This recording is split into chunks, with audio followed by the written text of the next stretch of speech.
बैसाख के महीने में, माधव महीने में इतनी महत्वता क्यों? बैसाख के महीने में नवमी तिथि को माता जानकी का प्रागट्य हुआ है पृथ्वी से।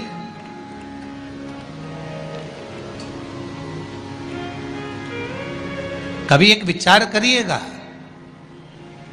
कि नरसिंह अवतार बैसाख के महीने में हुआ, कुर्म अवतार बैसाख के महीने में हुआ, हयग्रीव अवतार बैसाख के महीने में हुआ, परशुराम अवतार बैसाख के महीने में हुआ, माता जानकी का अवतार बैसाख के महीने में हुआ। आखिर बैसाख के महीने में, माधव महीने में इतनी महत्वता क्यों?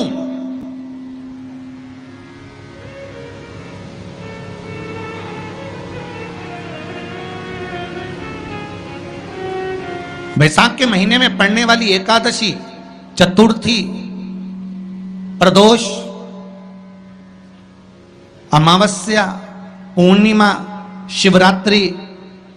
ये सभी इतनी महत्वपूर्ण क्यों हो जाती है?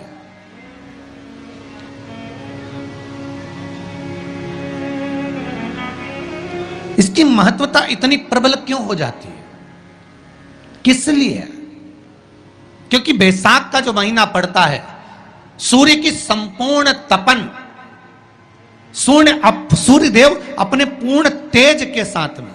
पूर्ण तेज के साथ में मृत्यु लोक के निवासियों पर, चाहे जलचर हो, थलचर हो, वायुचर हो, चाहे जो जीव हैं, उस पर जब किरण फेंकते हैं तो संसार का जो मनुष्य है उस पर जब ताप पड़ता है तो ताप पड़ने के कारण उसके मुख से भगवान का नाम निकल ही जाता है, स्मरण नाम निकल ही जाता है। जब उसके मुख से भगवान का नाम निकलता है तो वो भगवान की शरणागति खुद ग्रहण कर लेता है, स्वयं शरणागति ग्रहण कर लेना। बैसाख की पोथी पढ़ते हो आप लोग? आप में से अगर कोई पढ़ता हो बैसाख महीने की पोथी, तो उसमें एक वर्णन आता है,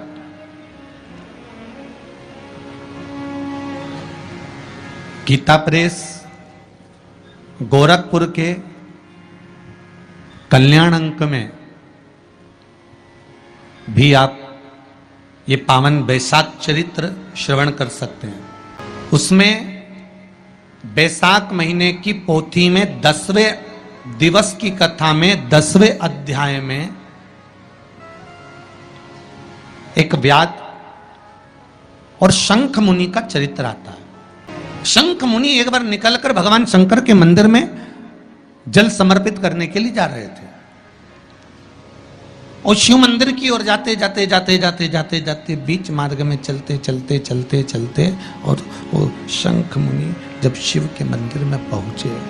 शंकर भगवान के मंदिर में जाकर उन्हें दर्शन किया,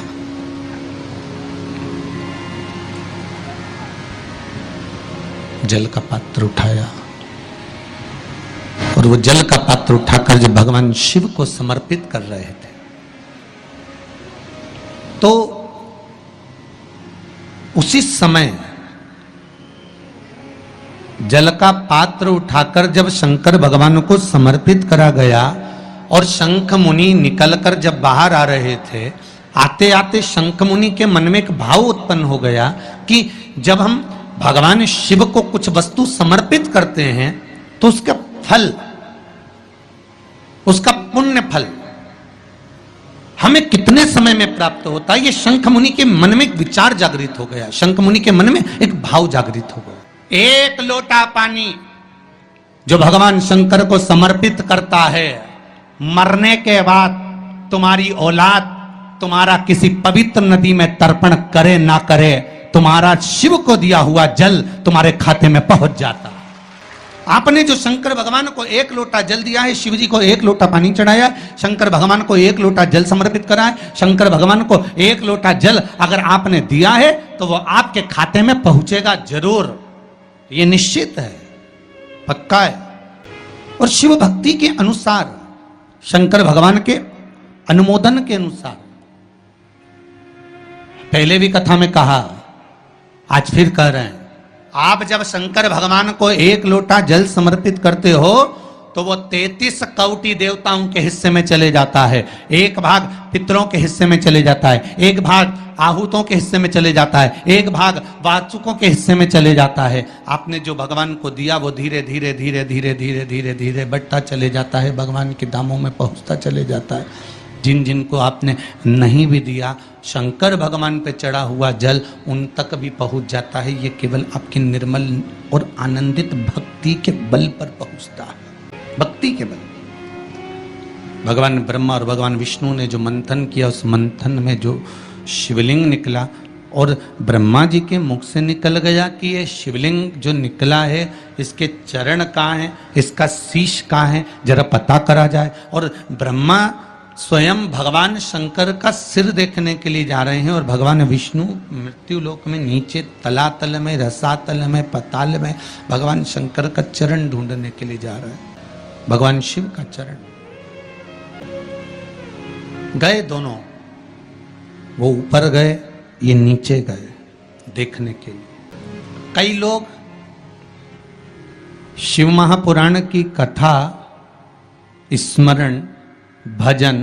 कीर्तन सुनने के लिए नहीं जाते। मंदिर में कई लोग भगवान शंकर पर जल चढ़ाने नहीं जाते।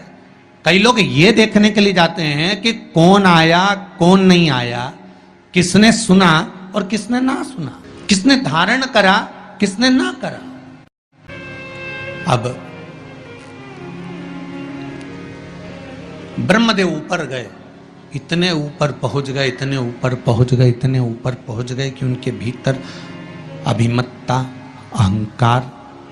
थोड़ा थोड़ा समाहित होने लगा और उन्होंने केतकी के पुष्प को तोड़ लिया और केतकी के पुष्प से कहा कि तुम नीचे चलो मेरे साथ में। भगवान विष्णु के सामने चलकर कह देना कि मुझे भगवान शंकर का शीश मिल गया है। केतकी के फूल ने कहा कि यदि मैं झूठ बोलूंगा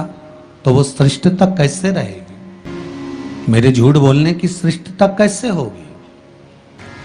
कौन मानेगा मेरी बात को। सामने से गौ माता निकल कर जा रही थी, गाय से कह दिया तुम चलकर कह दो कि तुम चलकर कहो उस बैसाख के महीने में मात्र अगर 5 बेलपत्र और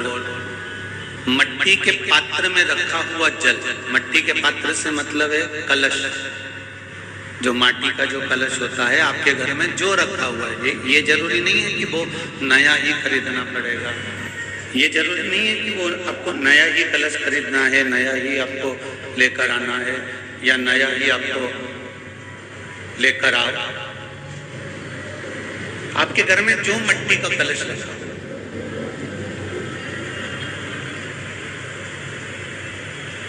जो माटी का कलश आपके घर में रखा हुआ, 5 बेलपत्र, मट्टी के कलश में जो जल भरा हुआ हो वो जल तांबे के पात्र में डालकर शिवजी पे 5 बेलपत्र अशोक सुंदरी वाली जगह पर जो आप लेकर आए हो, 5 बेलपत्र वो अशोक सुंदरी वाली जगह पर समर्पित कर मट्टी के पात्र का जो जल है वो जल बैसाख के महीने में किसी भी दिन, चाहे आप सोमवार को कर लो, प्रदोष को कर लो, चाहे आप शिवरात्रि पे कर लो बैसाख महीने की, तो आप अगर उस मट्टी के कलश का जल या पात्र का जल शंकर भगवान को 5 बेलपत्री अशोक सुंदरी वाली जगह पर समर्पित कर जल अगर चढ़ा देते हैं तो महाराज ये उदर से जो जुड़ी हुई परेशानियां जो मनुष्य को झेलना पड़ती है, चाहे भोजन नहीं पच रहा हो, चाहे उदर में पत्थरी हो रही हो या कोई अनेक परेशानियां जो उदर से जुड़ी हुई होती है, बैसाख के महीने में अगर प्रतिदिन मट्टी के पात्र का जल शिवजी को समर्पित करा जाता है तो उदर से जुड़ी समस्याएं अपने आप धीरे धीरे समाप्त होने लगती हैं।